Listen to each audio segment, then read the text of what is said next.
Baik, saya akan coba melanjutkan penjelasan tentang data engineering. Ini buat kuliah beneran sih sebenarnya.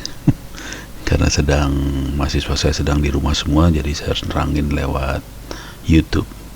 Oke, tapi buat Anda semua yang ada di internet, Anda bisa masuk ke LMS Ono Center /Moodle, bikin account, kemudian bisa enroll ke data engineering ini.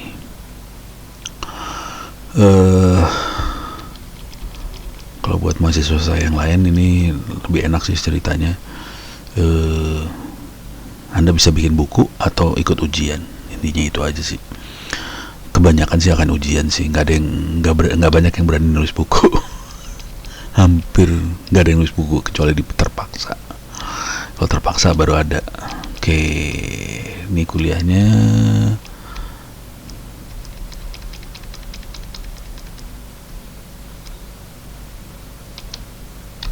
Salah. Kita akan bahas tentang model.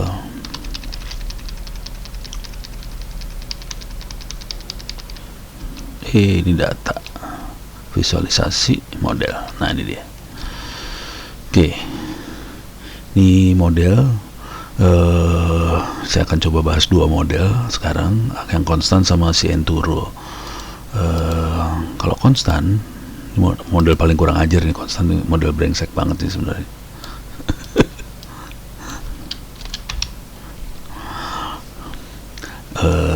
Jadi konstan adalah ngambil mean value, jadi nilai rata-rata dari sebuah dataset. Jadi kalau kita masukin dataset ke konstan, dia ngambil nilai rata-ratanya berapa gitu. Jadi kalau nilainya berapapun, dia ambil rata-rata, itu keluaran dari konstan. Nah, kemudian kita hitung errornya. Jadi terus kemudian kan kita ukur dengan konstan ini errornya berapa. Kita bisa ukur errornya sih sebenarnya.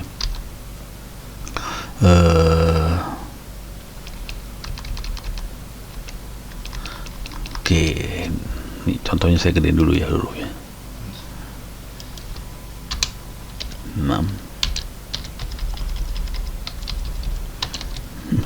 Jadi 600 pixel biar ada gede, kalau nggak susah ngeliatnya. Oke, lebih enak lihatnya. Oke, kita akan coba nih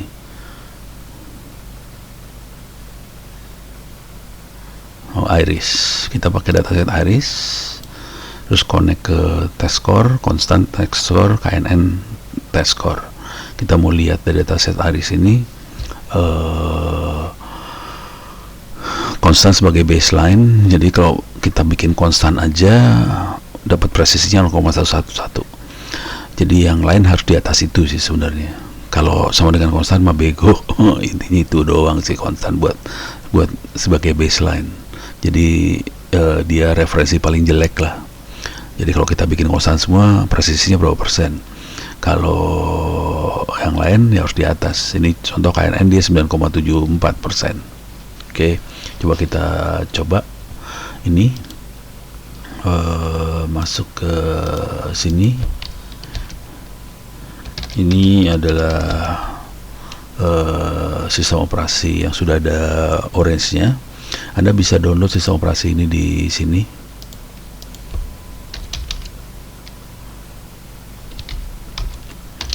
LMS Ono Center /pustaka. Jadi bukan di /Moodle tapi pustaka. Di sini ada folder data engineering, di sini ada file OVA 12 GB.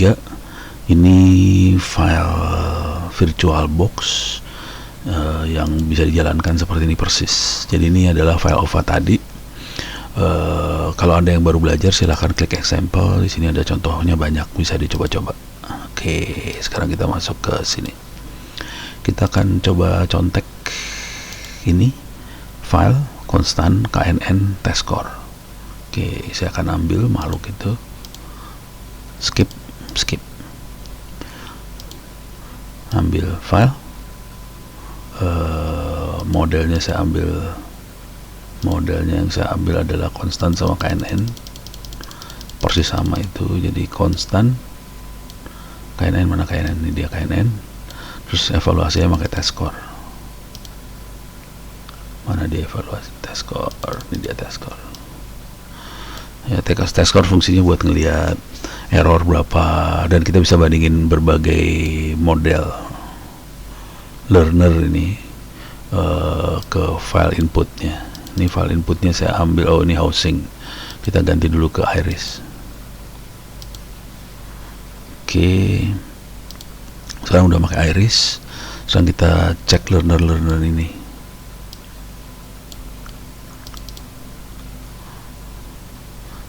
Konstan lebih bagus di sini. 0,3333, KNN 0,968. Coba kalau di contohnya adalah KNN 0,974, lebih tinggi KNN. Oke, konstan 0,111. Tapi intinya konstan ada di bawah sih. Kalau kita mau nyoba yang lain, nah jadi ini udah dapet yang ini ya, dapat segini. Oke, kita bisa nyoba yang lain nih sekarang. Oke, coba lihat modelnya, kita ganti, tambahin kita. Jadi iris itu biasanya untuk apa sih namanya, untuk klasifikasi, untuk belajar mengklasifikasi. Klasifikasi yang lain kita bisa pakai random forest misalnya. Random forest bisa dua-duanya, regresi bisa, klasifikasi bisa. Oke, coba lihat hasilnya. Random forest 0,951, KNN masih lebih tinggi. Oke, coba kita pakai yang harusnya bagus banget nih, logistic regression. Logistic regression, KNN masih lebih tinggi logistic regression rupanya. Waduh, kacau deh. Oke, ya udah. Jadi KNN masih lebih bagus daripada logistic regression untuk data iris ini ternyata. Itu. Jadi kita bisa tes berbagai algoritma dan kemudian kita bisa milih yang mana yang sebaiknya kita pakai. Itu. Demikian. Oke, ini untuk urusan konstan.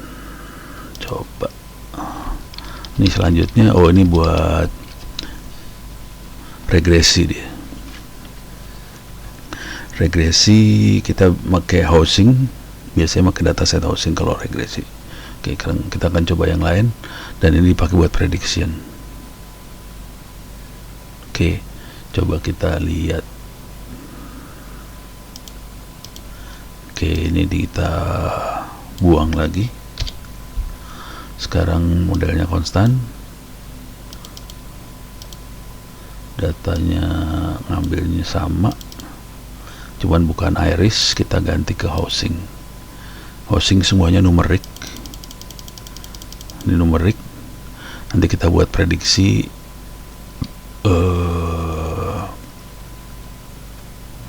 prediction, kita butuh ini prediction. Evaluate prediction.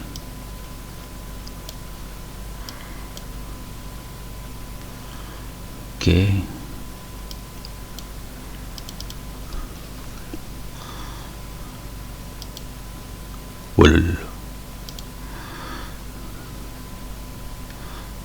Prediksinya belum ada.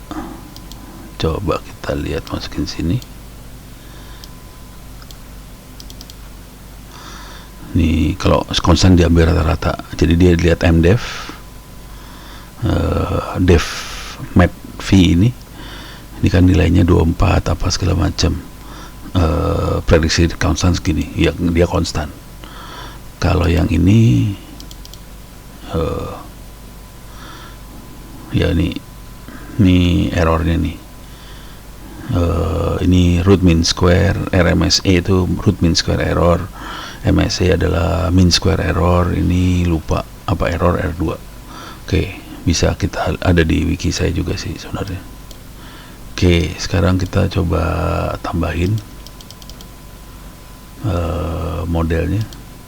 Karena ini adalah prediksi, kita coba pakai linear regression. Jadi prediksi ini biasanya variabelnya di sini continue. Kita bisa pakai linear regression. Coba masukin sini. linear regression kelihatan dia beda nih. Hasil prediksinya di sini 21, di sini 25, 34, 30, 33, 28, 36, 27. Jadi prediksinya itu. Dan kita bisa lihat errornya. Ini lebih rendah. Ini nggak bisa diukur ya. Yang ini lebih rendah. Gitu. Kalau yang lain lagi, coba kita pakai random forest.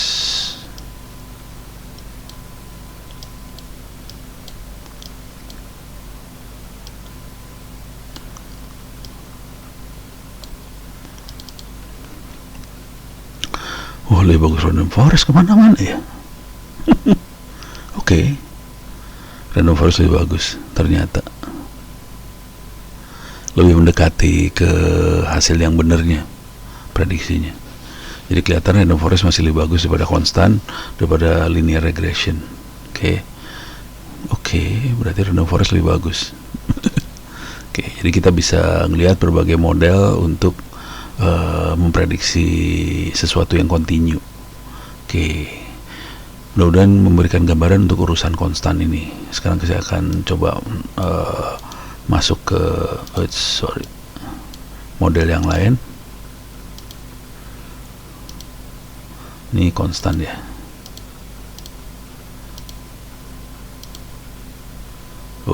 Masuk sini lah. CN2 rule induction. Nah, kalau CN2 rule agak beda dia. Kalau ini lebih seru di sini, yang CN2 rule seru banget nih. Jadi dia menginduksi rule dari data menggunakan algoritma CN2.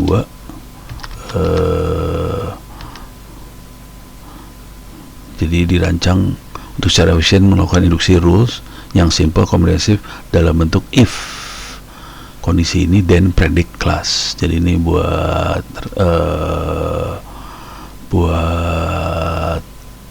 klasifikasi. Jadi if kondisi ini then predict class. Kira-kira kayak gitu algoritmanya buat seperti itu. Ini contohnya. Dia pakai datasetnya zoo. Dikirim ke CN2 rule induction dan kita lihat pakai CN2 rule viewer. Jadi bentuknya kayak gini nanti. If kondisi ini predict class, distribusinya kelihatan untuk data zoo ini. Probabilitasnya berapa persen, kualitasnya kayak gimana, kira-kira gitu. Jadi kita bisa lihat di sini nih rulesnya, dan ini akibatnya, distribusi dan probabilitasnya. Bentuknya cuma gini ya, file CN2 rules induction, CN2 rules viewer, dataset yang kita pakai zoo. Kita sekarang kita lihat di sini zoo-nya ada di mana. Clear layar, locate zoo, CSV atau tab biasanya. Dia senangnya tab soalnya. Nah, ini dia. Kita bisa milih, bisa pakai yang di user local lib Python 3 di sini, atau kita pakai yang dot lokal. Kita bisa pakai dot lokal. Ini dot lokal share orange atau dot lokal lib Python 3 side package. Kita akan coba itu. Isinya sama semua tuh.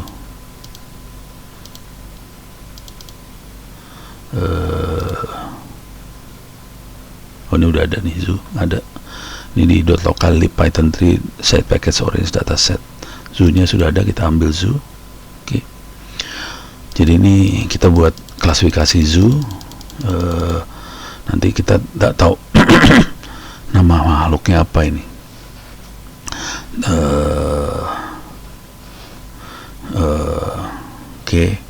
Tapi dia bentuknya meta nama. Klasifikasi yang benarnya sih yang ini sih. Amfibi, bird, fish, insect, dan sebagainya. Kalau mau ngelihat datanya kita bisa masukin ini. Ini datanya. Apa ini? Art Fark nggak ngerti saya. Bass ini ikan, bear, boar, bahasa Inggris semua sih ya. Harus orang bule. Cup, kalau di Indonesia ikan cupang kali ya, nggak tahu dah. Oke. Jadi bentuk datanya seperti itu. Sekarang kita masuk CN2 rule induction model yang kita pakai CN2 ke atas. Ini dia. Oke. Terus kita pakai viewer, visualisasinya CN2 rule viewer. Ini dia.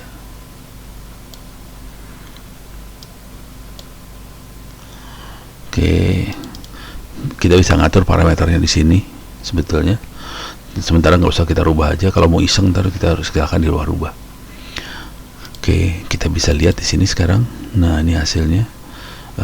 Kalau tidak ada feather, if condition tidak, then type class bird. Probabilitasnya kayak gini. Jadi bird khususnya ini feather urusannya. Kalau mamalia, milk, insect, urusannya rambut, insect terbang, fish ada fin, invertebrata 5, invertebrata 8, reptil ada, pada bird juga ada ininya loh, blow on deh. Reptil urusannya egg, amphibian, aquatic, reptil predator, backbone. Jadi ini urusan kondisinya, kelasnya ini, distribusinya kayak gini, prioritasnya kayak gini, ini kualitasnya.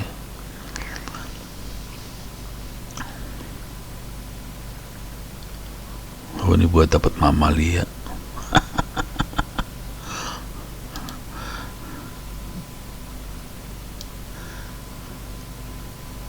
Itu. Oke, jadi kita bisa dapat rule-nya sih sebenarnya. Rule-nya seperti ini, if then aja sih, if then. Oke. Coba kita lihat CN2 rule yang lain di bawah.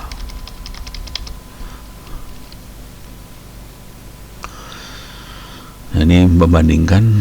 Oh, ini masih sama, cuman ini test score. CN2 rule-nya ke test score. Sekarang kita rubah dikit, berarti dia pakai tree. Kita bandingin aja CN2 rule ini tree sama ini ya, sama apa satu lagi, random forest lah. Mana? Oke. Remove. Ini masuk ke sini tetap. Ini remove juga nih. Ini remove. Oke. Sekarang kita masukin ke evaluasinya test score.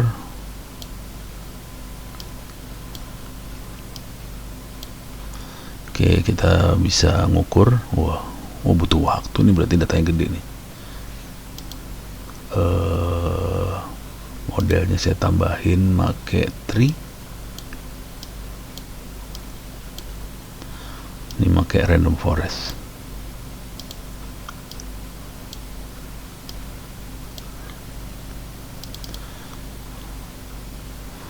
Kita bisa lihat CN2 rule inducer, presisinya lumayan, tree paling jelek, random forest lebih tinggi gitu. Coba favorit saya sebenarnya logistic regression. Jadi kita nyoba 4 sekaligus di sini. Logistic regression, berarti random forest masih lebih bagus daripada logistic regression ya. Oke. Saya catat di kepala nih urusannya. Jadi sebaiknya pakai random forest, lebih keren kemana-mana berarti dibanding yang lain. Oke. Jadi itu masalah pemilihan algoritma akhirnya. Kalau kita lagi melakukan proses apa, kita pakai algoritma yang mana. Oke, jadi ini udah disiapin semua, tinggal pakai aja, terus kita tinggal milih yang paling bagus yang mana untuk data itu. Oke, jadi kita bisa milih. Tapi harus selalu dicoba sih untuk data apa, yang mana yang bagus gitu. Belum tentu random forest bagus untuk semua. Kalau mau gila juga kita bisa pakai neural network. Hihihi. Bisa nggak deh? Iya, seru. Neural network hasilnya gimana? Jelek. Saya bisa tambahin ininya sih, hidden layernya bisa ditambah, cuman jadi lebih lama gitu. Tapi ini buat contoh aja lah. Demikian. Jadi kita bisa pakai neural network, pakai logistic regression, random forestry, chain rules induction. Oke. Demikian. Mudah-mudahan bisa memberikan gambaran dua model, satu konstan, satu pakai chain rule induction.